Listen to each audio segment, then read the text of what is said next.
Environmentalists say hundreds of Queensland mines will escape tough new laws designed to force companies to clean up all their mess or explain why they can't.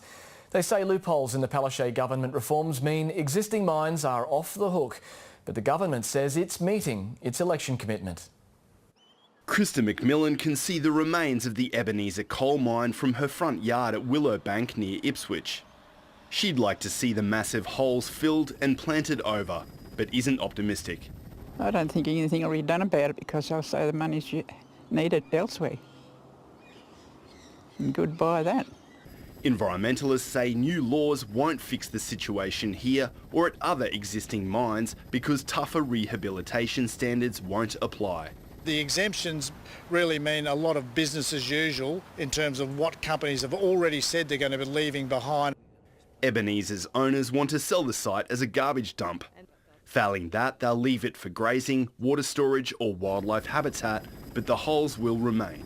We're asking the state to ensure that all existing mines return to all areas disturbed by mining to a post-mining land use, not to leave great holes in the ground. Laws due to pass later this year will put the onus on new mines to restore sites as they go and limit so-called non-use management areas that companies say can't be restored for other uses.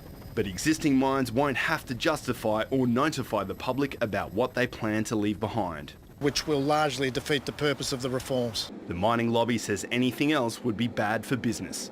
We now drive cars with seatbelts in them. Originally we didn't. So we're all for new mines having much stricter conditions around those areas. But the moment you introduce retrospectivity into legislation, you destroy the state's investment profile. Treasurer Jackie Trad says the government's election commitment was always aimed at new mines. She says the reforms force companies to hold bigger clean-up bonds, ensuring taxpayers are no longer left to foot the bill. Josh Robertson, ABC News.